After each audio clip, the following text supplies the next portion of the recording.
We're joined here by Justin Thorogood from Citrix and also Jamie Wood from Bytes. Thanks, Amy. Good morning, everybody. As Amy said, my name is Jamie Wood and I'm part of the virtualization and EUC team here at Bytes. First of all, thank you for taking the time out today to join us on this NetScaler webinar. I hope you'll find it useful. Before I pass you over to Justin, I'd just like to touch very briefly on the Bytes and Citrix relationship and where Bytes sit. So Bytes are a top 5 Citrix Gold partner with more than 15 years experience working alongside Citrix. We have a dedicated in-house Citrix team that is made up of software licensing specialists and a best-of-breed technical resource team. In collaboration with our colleagues over at Bytes Security Partnerships, we're able to support our customers in the scoping and delivery of almost any project. And in particular, we found NetScaler very popular within the legal and financial sectors where security and access is vital. My contact details should be listed at the end of the webinar, so feel free to get in touch with any questions or queries. Again, thank you for joining the call. I personally feel Citrix NetScaler will be a key product set for Bytes in 2016, and I know that Citrix are expecting significant growth. Hopefully by the end of this presentation, you'll have a better understanding of how NetScaler can benefit you. Now I'll pass you over to Justin from Citrix to explain in a bit more detail.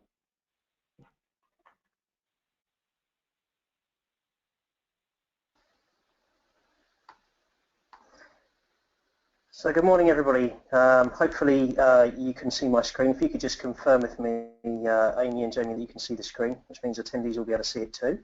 Yes, yeah, we can see it. Perfect. So look, guys, Amy, Jamie, thank you so much for that kind introduction. So yeah, my name is Justin Thorogood.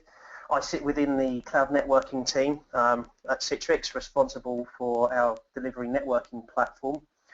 Today's discussion is around application delivery and why that is important for you, your customers, and more importantly, your employees. Simply put, the users of applications and services all have much higher expectations of how they can interact, whether that be with their organisation or with their customers or as a consumer. And it's common that interactions can actually occur over multiple platforms. I mean, if you think about perhaps if you're browsing for something, maybe it's a Black Friday purchase as an example, you may begin that interaction on a mobile device. You may then look at procuring or executing that service or transaction onto a tablet, and then may seek updates on a third device. And effectively, this is becoming the norm, to be able to traverse between devices in a given day. And it's now common for an employee to have 3 or more devices available to them, and the ability to be able to utilize them to complete their job function or just or perform access to a simple service. And as well as the increase of in the number of devices, users are actually now looking at cutting ties to a single location. The freedom to kind of move away from a fixed device, whether that be a physical desktop as an example, a physical device, and looking at that is actually pretty compelling for the employee and potentially to an organisation who may be looking at ways in which they can potentially reduce maybe their real estate footprint, maybe looking to consolidate locations and really give their employees a little bit more freedom of choice as to where they want to work, but more importantly how they interact with the organisation. Because we're in an era now where expectations absolutely are rising. We want employees to remain productive, but also to retain potentially a more healthy work-life balance. And this balance is something that many employees in the workforce actually aspire to, but many organisations look to aspire to as they roll out policies, giving employees that freedom. And the fact is actually born out of many studies and surveys. As you can see here, it's over 50% of surveyed staff really want the tools to be able to work from anywhere, at any time, on any device, in order to achieve this work-life balance. I think there was a recent study by Forrester that actually stated that actually one of the top 5 questions now asked in an interview is actually the ability to be able to flexibly work, not necessarily from a time perspective, but from a location perspective, being able to have the tools to be able to access applications from anywhere. So in response to this, companies now have needed to consider how applications and services are now being used and respond accordingly to that. End customers want to interact with self-service applications. Employees also want to be more self-sufficient too, and they want their enterprise applications to be more flexible and smarter. But the challenge here is planning what applications are going to meet the user's needs, but also for the organisation not to just stop when it comes to just developing that application and looking at deploying it, but also consider the delivery aspect. And it's this delivery aspect that we see is often overlooked. Potentially that the application is designed and deployed, and then gets actually handed over to another part of the IT organisation or IT group, or potentially even outsourced. And this group don't actually understand the application or the service and how it's being delivered. They perhaps even look at it just purely from an infrastructure perspective. I mean, from a UK perspective, we've seen examples of this in our own NHS, where tens of millions of pounds have been spent on a new service or a new application that's looking at being transformational, and that service never seeing the light of day due to poor planning on this delivery piece. And this is where the challenges occur. Applications themselves, they require databases. They require an element of security to keep the information contained within those databases safe. They obviously need to be delivered across networks, potentially multiple networks, whether that be a wide area network, whether that be with remote access, possibly across public networks. And of course, this can have an impact on performance, reliability, and of course, the security aspect that I mentioned previously. So what can we do to address these challenges? How can we make sure that performance and reliability are not in question, and we can look at providing an exceptional customer or employee experience? And Citrix has got some good grounding here. We've been deploying and delivering applications, desktops, for over 25 years. And as mobility has come through, we've even looked at how we deliver applications to mobile devices securely. And our virtualization technology, it's used all over the world. It's making employees far more productive and allowing companies to adjust the way in which that they look at potentially their real estate footprint, and how they offer policies like your BYO as an example, which is a very overused term, but one that many companies are still looking to aspire to. And during this 25 years, we've learned a lot about delivery, and this has actually led us to our own solution for application delivery. And this solution is what's called a NetScaler. Now, a NetScaler is an application delivery controller, or ADC for short, made by Citrix, and it's a platform designed to deliver high-performance applications and services to users or to customers. And a solution which has now been in the market for a significant amount of time, and is well favoured by by the likes of the analysts such as Gartner and Forrester and IDC. And what it really does is it takes the applications that sit within your organisation and adds that layer of increased performance, takes into consideration the reliability. So if there are challenges with the application itself, that it's not visible to the customer or to the employees that are utilising that application. It's also providing a security wrap, which is so important, especially in light of of recent studies, recent stories that have hit the press, that the data within the application can't be compromised. But also looking at ways in which that we can provide some operational efficiencies within the data center as well. Potentially look at reducing maybe an infrastructure footprint that is no longer required because technology has moved on, and providing a service to your employees and to your customers that's always on, 24/7, 365. So if we take a look at the different markets that we've been very successful in, we'll take a look at our service provider market as an example. We've over 500,000 desktops and apps that have been deployed from the cloud, and you can't deliver a service like that without providing that level of reliability, performance, and security. It just wouldn't be possible. We've had now over 10 million devices managed from that cloud operation, securely delivering those applications and data to the users. And that is a market that's growing for us, but also every organisation operates almost like their own cloud. You have services and applications you want to deliver you as customers are no different from those service providers. You want to deliver an enterprise class service and keep your employees more productive. You want to maximize the experience for your customers, provide data that is secure, that can't be touched, can't be compromised, and look at ways in which we can deliver, as I said, that operational efficiency. And these are the 4 key benefits that we see when customers deploy our technology into their environments, whether that be on-premise or in the cloud. And it is all about performance. As consumers, we are tuned to expect applications to react quickly. We want almost when we buy things, when we interact with things, we want it to be instantaneous. So Steve Jobs coined the phrase that if he could look at ways in which Apple could differentiate themselves in the Mac market versus the PC, if they could shave time off of a simple startup, and look at ways in which they could deploy that into an organisation, they were looking at the ROI for a customer in terms of time savings. And as you can see from the statement, this is something that he was very passionate about and ways in which to differentiate Apple as an organisation. Because as I said, we are relentlessly conditioned to anticipate this speed. We expect things to react instantaneously. And we just take a look at the way that the investment in infrastructure in the UK has changed, both from a broadband perspective. You consider the amount of speed changes when you now look at renewing your Sky, your Virgin, or your PlusNet package as an example.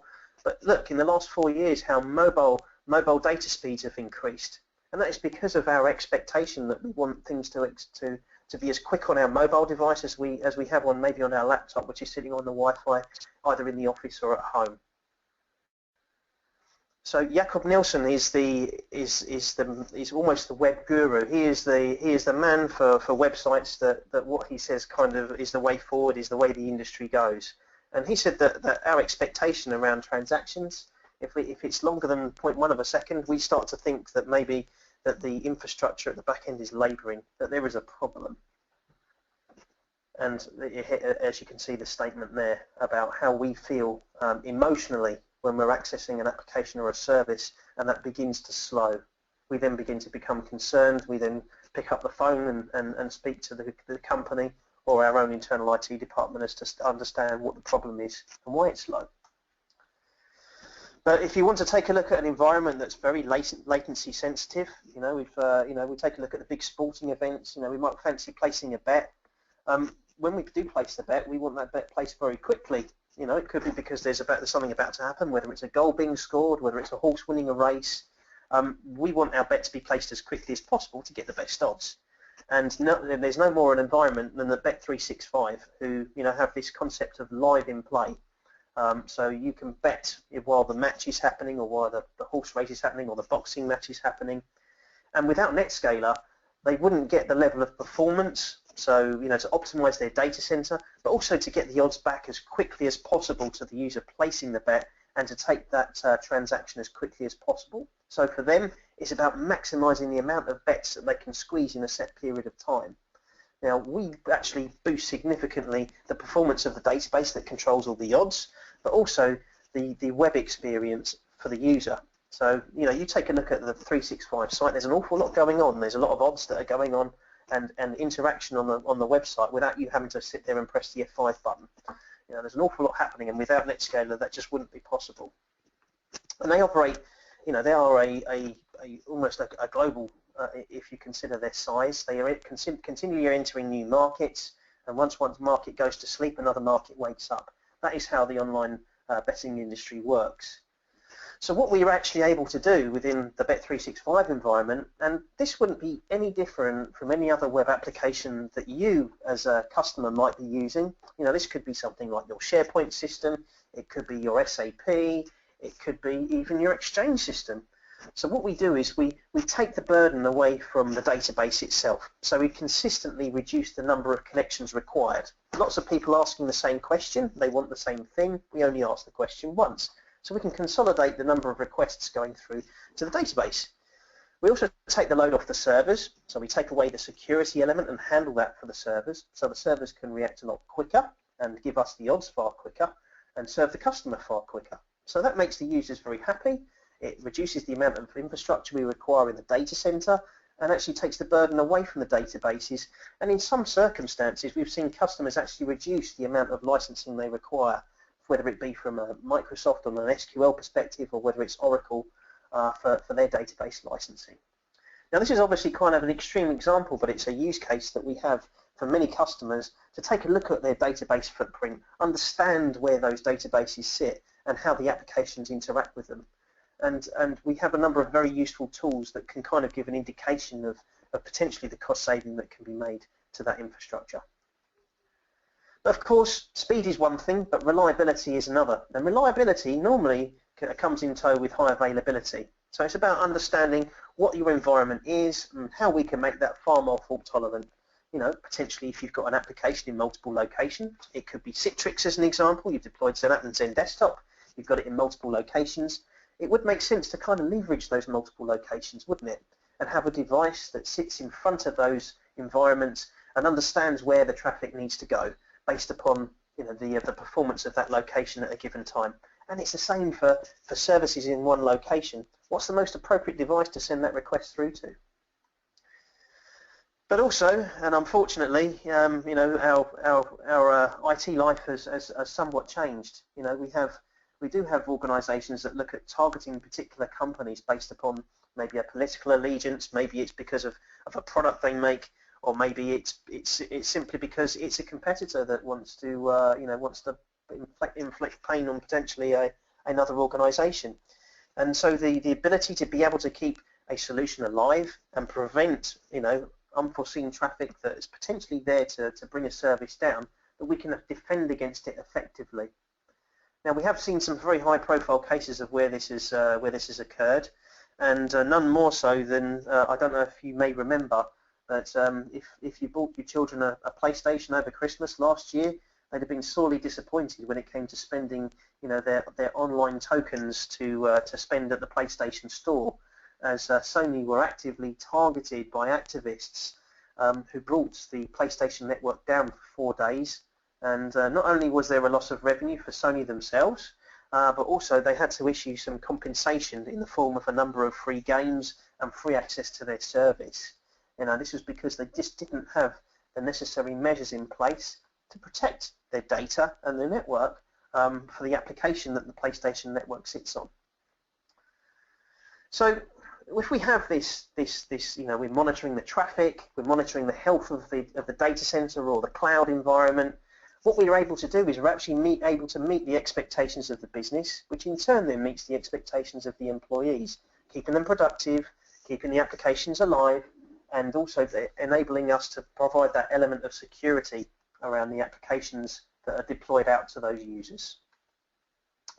Now, we've obviously got some very extreme examples, some extreme customers, and none more so than the Swiss rail company. I won't actually try and embarrass myself by trying to pronounce the name, but when you're in a train, you know, you're at the top of Mont Blanc. It's a pretty extreme environment, both from a weather perspective, but also from an availability perspective. You know, they're train drivers, you know, from a navigation perspective, and the ticket officers, they need to be able to react instantaneously to challenges that may occur. Maybe it's some form of avalanche, maybe it's extreme weather conditions. They still need to have that service alive. And NetScaler provides a very key operation for them in terms of being able to keep those applications functioning and the communications up and ready. And we actually are delivering a number of applications to those staff across, well, potentially a moving location or a number of trains, but keeping the environment alive for them so they can react if problems occur. So if there are challenges within the environment, we can act, as I said, instantaneously, and that's really what it's about.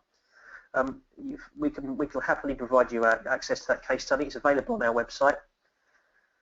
But as we mentioned, it is all about security as well. So once upon a time, there was a browser and a server, and unfortunately, things have got a lot more complicated now. So we take a look at the proliferation of browsers available, which invariably are linked to the device you're using, the different applications that we can access as part of a cloud service, so whether that's things like Salesforce or even our own GoToMeeting product. Maybe you're looking at embracing things like Office 365. but also the variety of different web applications that you have available at your disposal. How do you manage these appropriately? How do you deliver that exceptional experience, but also making sure that you've looked at the security aspect as well? It's a lot more complicated because our employees do, and users of our solutions do want to be able to be given this freedom. We've already spoken about that earlier on in the presentation. How we can access those applications from anywhere on any device. How do we protect that user if they are sitting maybe in a coffee shop on an unsecured Wi-Fi? We need to have ways in which we can counter that and ensure those nasties don't get into our network. But some of the other challenges that we often see customers facing, and really this is a relatively new message for Citrix, if you just consider for a moment the number of different portals that you use to access your applications within your environment today. Maybe it's something like Outlook Web Access. You maybe have an intranet page which you log into as well, and then you have even a separate login or a separate gateway page that you go to access your Citrix environment. These are all different areas that potentially could be targeted. So potentially, if a customer looks at consolidating all of those different portals into one and having a single URL, this is actually very compelling for a user because they don't have to remember a number of different web pages that they need to access different applications in your businesses. But also, it's looking at potentially reducing the cost of multiple devices, multiple VPNs that you require, and all of this does make your solution currently very difficult to manage and very expensive to look after. And there are ways in which you could consolidate those. And this is where we start beginning to hit on the operational efficiency aspects that I mentioned before. So obviously we would like, in an ideal world, we would have the maximum amount of security possible, but obviously not wanting to directly impact our users, with performance challenges. And that's a real difficult balance to make. So what we can do is we have a solution which actually only expects the traffic at the application layer, so that layer 7 traffic. This is very different from your front-end firewalls, so your Cisco's, your Fortinets, your WatchGuards, your solutions and your checkpoints that sit at the front end. They're there to look at the layer 2, layer 3 traffic. They're there to look at ways in which people are trying to break passwords and break into the front door. But the application, we're talking a very different, sophisticated type of attack, ways in which that information potentially can be compromised or stolen. And this is an area where customers now are starting to tackle the application traffic, which is an area previously that was relatively untouched. But organizations are now forced to take a look at this new type of attack that's coming through, that we are ideally placed because we're sitting in front of the application, we take a look at the traffic, we can stop the nasties getting in and stealing information. We can put that to a halt. So we've spoken about a number of things here, and we've spoken about availability, we've taken a look at reliability, we've taken a look at security and operational efficiency. So the result really is we've got a very tight platform that can be deployed in a number of ways. But the operational efficiency aspect is what really hammers this technology home. So you want to look at ways in which you can potentially consolidate the number of appliances you've got, potentially consolidate the number of servers, the number of points of entry into your business, because the cost of delivery does come, at a cost. And if we can look at ways that we can, we can address other areas of pain within your infrastructure and actually justifies the delivery mechanism, potentially even addresses additional cost savings as well, so potentially the solution pays for itself several times over, that's far more compelling. So effectively we can reduce cost by consolidating appliances, and we do have a rather extreme saving. So we've actually got an enterprise client, a global enterprise client, where we've actually seen significant savings in the amount of infrastructure we've managed to consolidate. So that was a lot of legacy application delivery technology that sat within the network. So we were actually able to consolidate. We went from, I think it's around about 1,200 devices down to about 200, and actually still increased the amount of application throughput that was required. We were able to significantly reduce the power footprint within the data center, but also significantly reduce the amount of infrastructure that sat around it. So this was the amount. This was servers. This was VPNs and legacy application delivery technology that was no longer required. So a rather extreme example, but one that we do like to talk about. But there is no reason why we couldn't look at your own networks and look at ways in which we could deliver that operational efficiency and reduce the amount of infrastructure footprint that you require. So we covered a number of items there: performance, reliability, security, and efficiency. So hopefully you can see now that that this technology, this NetScaler, could have a profound effect on your own data center environment. And we are the most advanced application delivery controller for both mobile applications and physical applications, and would be more than happy to entertain a conversation with you, with one of our leading partners here in the UK in the form of Bytes. So, in terms of my presentation today, we've now come to the end of it. So I'd like to hand back to Jamie and Amy to see if there are any questions that have come through. Thanks, Justin. So if you do have any questions at all, there is a questions box, so it's just at the right-hand side of your screen. If you just pop them in there, and then I'll read them out for Justin and Jamie.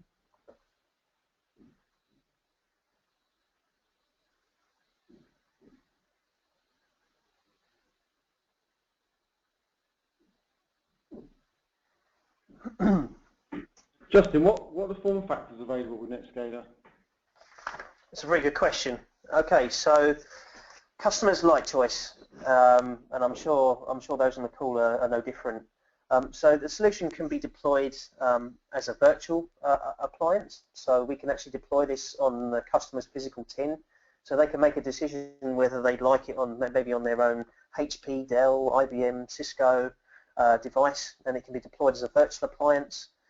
It comes as a physical appliance, and we also have a third form factor, which is actually providing the best of both. So we have a physical appliance which you can then chop up into lots of very small application delivery controllers. So where we see this deployed is maybe customers who've got maybe multiple applications that they want to optimize, but they want the management to remain separate. So there is a completely hardwalled instance between each of those environments. So the user for the Exchange system can't touch the user for the SAP system, as an example. But we also have a flexible licensing model, because we recognise that customers, they may only have maybe a couple of hundred users on an application today, and they may look at growing that application out organisational wide. So we have a licensing model called Pay As You Grow.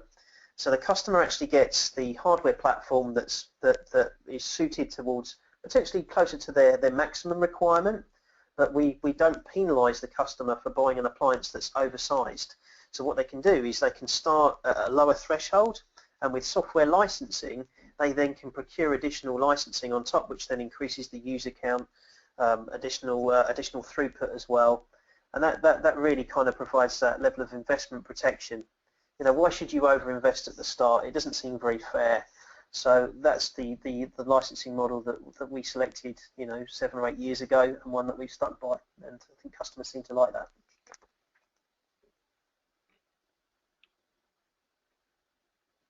Any further questions?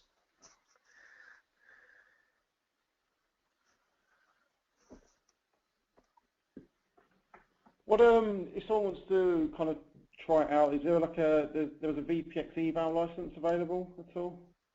So yeah, another very good question that's come through.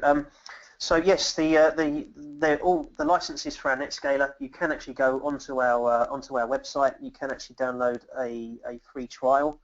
What I would suggest is that you engage with the team at Bytes, because yes, you can go ahead and install it, but much better if you've got somebody that knows how to get the solution configured, so that you get the maximum out of the time available that you get. I think it's a 30-day evaluation license that you get provided, but always advocate utilising a professional to help you out to make sure you get the most out of that POC. Okay, thanks, Justin. So it looks like that's all the questions we have today. So thank you everyone for joining the webinar, and thank you so much, Justin, also for presenting.